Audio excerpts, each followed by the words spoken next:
So nigga Boosie killed 9 people, went to trial for 5. Used a 16-year-old to kill 5 people, and this kid didn't make over $50,000. He paid $2,000 per hit. And people saying God on his side. You're a damn lie when he got a 15-year-old doing life in prison. And by the way, I helped work on that law to try to get this kid out. It's called JLWOP, juvenile life without parole. I went to Washington, D.C. over 4 or 5 times. We got it abolished, but you know what? They didn't make it retroactive for the boy Boosie used. So that's why this is personal to me, nigga. Boosie's 15-year-old hitman, the same kid who put in all that work for him, the same young boy who caught 9 bodies before he could even get a driver's license, is now trying to snitch his way out of prison. Yeah, you heard that right. After all these years of keeping his mouth shut, after getting life without parole while Boosie walked free, Marlo Mike is ready to tell it all just to see daylight again. And fam, when I say it's over, I mean it's over. This is about to shake up everything you thought you knew about the Boosie case. Let me break this down for you because this story gets darker the deeper we go. To understand how we got here, we gotta go back and talk about who Marlo Mike really was. This wasn't no grown man, no seasoned street dude with a reputation.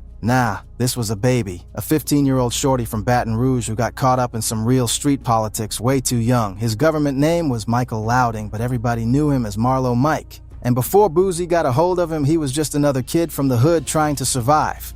Baton Rouge in the mid-2000s was a pressure cooker, fam. You had different sets beefing, you had the drug game going crazy, and you had rappers like Boosie and Webby putting the city on the map. But with that fame came enemies. When you making noise in the rap game and you still involved in street business, people start coming for your head. They want what you got. They want to take your position, and Boosie knew he needed protection, not just regular security, but people who was really about that life. Now Boosie, Lil Boosie, before he became Boosie Badazz, was on his way up in the rap game. This around 2005, 2006, and Boosie was making serious moves with Trill Entertainment. Hits like Zoom and Wipe Me Down was playing everywhere. But behind all them club bangers and street anthems, there was a whole other operation running. Street business, drug money, territory disputes, and when you in the streets heavy like that, you need people around you who gon' handle the dirty work without asking questions. That's where Marlo Mike came in.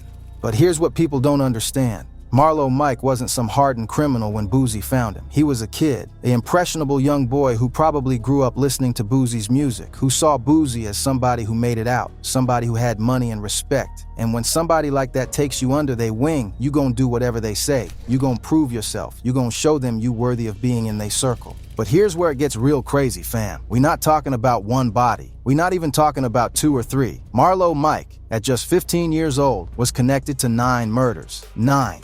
Think about that for a second. This kid wasn't even old enough to vote, couldn't buy a pack of cigarettes legally, couldn't rent a car, couldn't do none of the things adults do, but he was out here moving like a trained assassin, like somebody who'd been in the game for decades. And the wildest part? Boosie was allegedly paying him just $2,000 per hit. 2 bands. That's it. Let me put that in perspective for y'all. You know how much rappers spend on a chain? On one night at the club? On a fit for the gram? But this man was paying a whole human being, a child, $2,000 to take another person's life. Do the math, fam. 9 bodies at $2,000 each? That's only $18,000 total. Marlo Mike ain't even make $20,000 for destroying 9 families and throwing his whole life away. That ain't even enough to cover a decent lawyer if you get caught. That's modern-day exploitation type shit. Think about what $2,000 meant to a 15-year-old kid from the hood. That probably seemed like a lot of money at the time. That's some Jordan, some clothes, maybe help his mama with the rent. But what they don't tell you when you young is that blood money come with a price that money can't fix. Every dollar he made was a piece of his soul he was selling. Every trigger he pulled was another nightmare he'd have to live with forever. The streets was watching. Baton Rouge knew what was going on, but nobody was talking. You know how it go. Snitches get stitches, street code, all that. But behind closed doors, people knew Boosie had a young shooter on deck, and that young shooter was putting in serious work. We talking about hits that changed the whole landscape of the city. Rival gang members, people who crossed Boosie, folks who owed money or disrespected the crew. Marlo Mike was the enforcer, and he was doing it all before he even hit his junior year of high school. One of the most high-profile cases involved a man named Terry Boyd. Terry Boyd was killed in October 2009, and prosecutors said Marlo Mike was the trigger man. They said Boosie ordered the hit, and Marlo Mike carried it out without hesitation. But that was just one. There was others, so many others, that when the full scope came out, even people who was used to street violence was shook. How does a child rack up 9 bodies? How does that even happen without somebody stepping in to stop it? Now here's what people don't talk about enough: the psychological toll this took on Marlo Mike. Because yeah, he was pulling triggers, he was getting paid, he was earning his stripes in the streets. But he was still a kid, fam. A kid with a conscience. A kid who still had some humanity left in him. And when you stack up 9 bodies before you even grown, that weight start crushing you. Marlo Mike couldn't sleep at night, no cap. And I'm not just saying that for dramatic effect, this is real. While Boosie was in the studio making hits, performing at shows, traveling the country, living the rap life, this young boy was laying in bed haunted by the faces of the people he killed. That's 9 families destroyed, 9 mothers crying, 9 funerals, 9 lives ended. And for what? A couple $1,000s and some street credit? The guilt started eating at him. He wasn't built for this life long term. Nobody really is, but especially not a 15-year-old. See, when you're an adult and you choose that street life, you at least got a fully developed brain. You can rationalize it, compartmentalize it, live with it. But when you a kid, your brain ain't even finished forming yet. You don't got the mental tools to deal with that type of trauma. Every night became a battle. Every time he closed his eyes, he saw their faces. He heard the gunshots. He relived every moment, and nobody was there to help him process it. Boosie damn sure wasn't sitting him down like, hey, you good? You need to talk to somebody? Nah, it was just, here's another target. Handle that. Here's your money. Marlo Mike became a tool, a weapon, something to be used and discarded when it wasn't needed no more. And the crazy part is, he probably didn't even realize he was being used at the time. He probably thought he was being loyal. He probably thought he was earning his place in the crew. So what did he do? He went and told on himself? Yeah, you heard me right. Marlo Mike walked into a police station and confessed. Not because he got caught. Not because somebody snitched on him first. Not because they had overwhelming evidence, but because the weight of them bodies was too heavy to carry. He couldn't live with what he did. He needed to get it off his chest, even if it meant spending the rest of his life behind bars. Now, when that confession came out, the streets went crazy.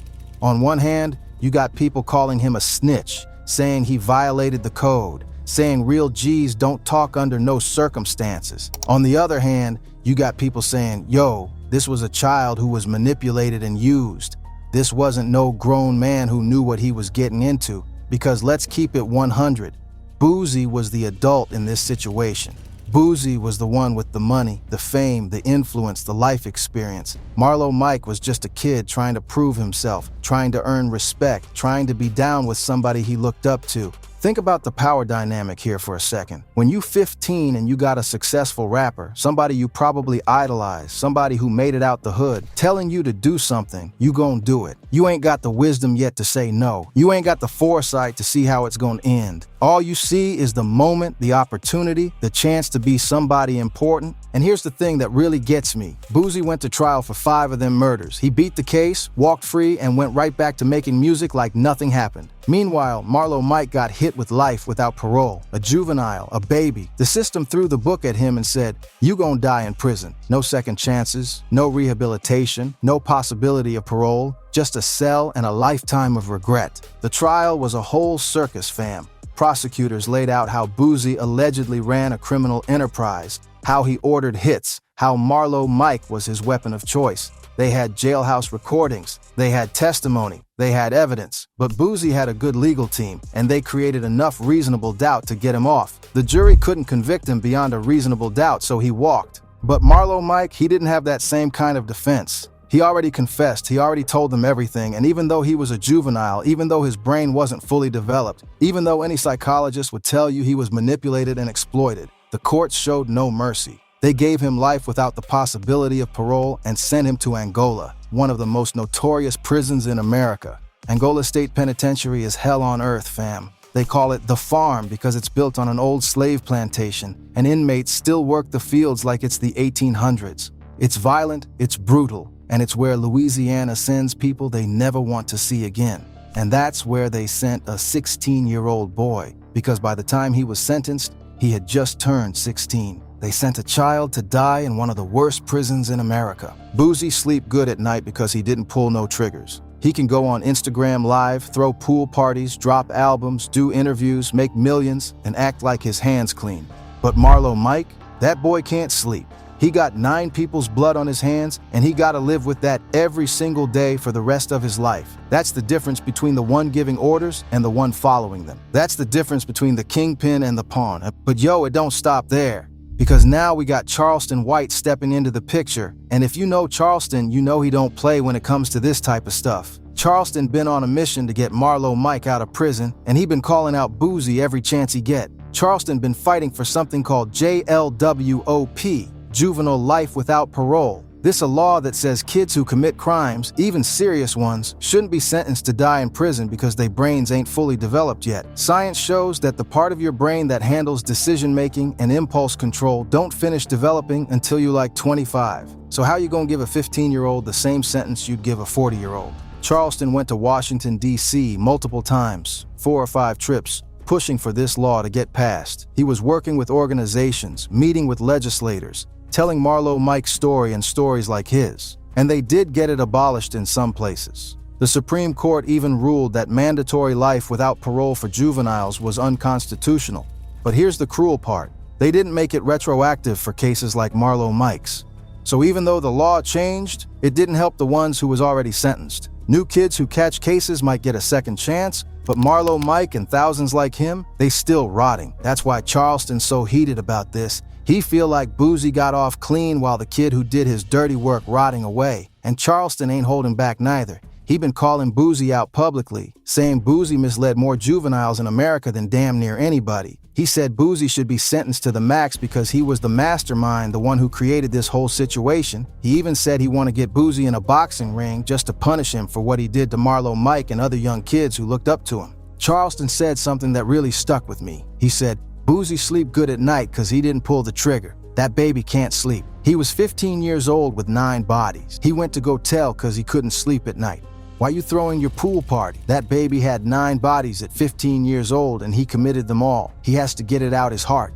That's why he went to the police and told, can't sleep at night. You done killed 9 people and you can't tell nobody about it and you a baby. And that's real talk, fam. Charleston pointing out the hypocrisy. How you gonna live your best life while the kid you turned into a killer is suffering every day? How you gonna rap about street code and loyalty when you left your young soldier to rot? That don't sit right with a lot of people. Now look, I know some of y'all gonna say, but Marlo Mike chose to do what he did. He pulled them triggers. He could have said no. And yeah, you right to some extent. He made them decisions. But let's not act like a 15-year-old got the same judgment as a grown man. Let's not act like Boosie didn't have influence over this kid. When you young and you got somebody with money and fame telling you to do something, somebody you look up to, somebody who representing everything you want to be, you gonna do it. Especially when you ain't got no strong father figure, no guidance, no other options. This the type of story that show you how the streets really operate. It ain't always the shooters who get away. It's the ones who never get their hands dirty. The ones who got enough money to beat cases, hire the best lawyers, and keep their name clean. Meanwhile, the young boys who do the work end up destroyed, either dead or locked up forever. And this ain't just about Boosie and Marlo Mike. This is a pattern we see over and over in hip-hop and street culture. You got older dudes using younger dudes to do dirt. You got rappers with influence turning kids into shooters. You got a whole system that profits off of black and brown bodies filling up prisons. Marlo Mike is just one story out of thousands. Think about how many young boys right now looking up to rappers who glorify violence. How many kids listening to murder music and thinking that's the way to get respect. How many 14, 15, 16-year-olds out here willing to throw their life away for somebody who don't really care about them. The culture got us out here destroying ourselves while other people profit. And the music industry love it. They love the authenticity. They love the street stories. They love rappers who really live that life because it sells records. But they don't love them kids who end up dead or in prison because of it. They don't take responsibility for the influence they have. It's all entertainment to them, but it's real life for us. Marlo Mike's story should be a warning to every young dude out there trying to prove himself. Don't let nobody, I don't care how famous they is, I don't care how much money they got, turn you into their weapon. Because when it's all said and done, you the one who gotta live with what you did. You the one who can't sleep at night. You the one who gonna be sitting in a cell while they out here living their best life. And to Boosie, if you listening, Charleston White and a lot of other people think you owe that boy something. Whether it's fighting for his release, whether it's speaking out about what really happened, whether it's using your platform to help change these laws so other kids don't end up like Marlo Mike. Because right now it looked real bad, fam. It looked like you used a child, threw him away, and kept it moving. And maybe that ain't the full story, maybe there's more to it, but perception is reality in the court of public opinion. The least you could do is advocate for juvenile justice reform. Use your platform to talk about how the system targets our kids. Talk about how we as a culture need to stop glorifying violence and start protecting our youth. Show some accountability, show some growth, because if you really about that life you rap about, then you should care about the soldiers who went down for you. At the end of the day, this story bigger than Boosie and Marlo Mike. This about a culture that glorifies violence, that turns kids into killers, and then acts surprised when they end up dead or in prison. We gotta do better. We gotta protect our youth. We gotta stop letting these rappers and street dudes use young boys as pawns in their games. We gotta start having real conversations about the music we consuming and the messages we sending to the next generation. We gotta start holding people accountable, not just the kids who pull the triggers, but the adults who manipulate them into doing it. We gotta reform a justice system that throws away children without giving them a chance to grow and change. Marlo Mike sitting in Angola right now, probably wishing he could go back and make different choices. He probably replay them moments in his head every single day. He probably wished he had somebody in his life who told him no, who protected him, who showed him a different way. But he can't change the past. All he can do is hope that maybe, just maybe, somebody with power and influence will fight for him. And right now, Charleston White, the only one really doing that. The question is, will it be enough? Will Marlo Mike ever see freedom again? Or will he die in prison for crimes he committed when his brain wasn't even fully developed? That's up to the courts, the lawyers, the activists, and maybe, if he got any conscience left, Boosie himself. So what y'all think? Should Marlo Mike get another chance? Should Boosie be held accountable? Should we as a culture do more to protect our youth from being exploited? Drop your thoughts in the comments. And if you made it this far, make sure you hit that like button and subscribe, because we diving deep into stories the culture don't want to talk about. We having the conversations that make people uncomfortable, because that's the only way things gonna change. Until next time, stay safe out there, protect the youth, and remember, real strength ain't in how many bodies you got, it's in how many lives you save. Peace.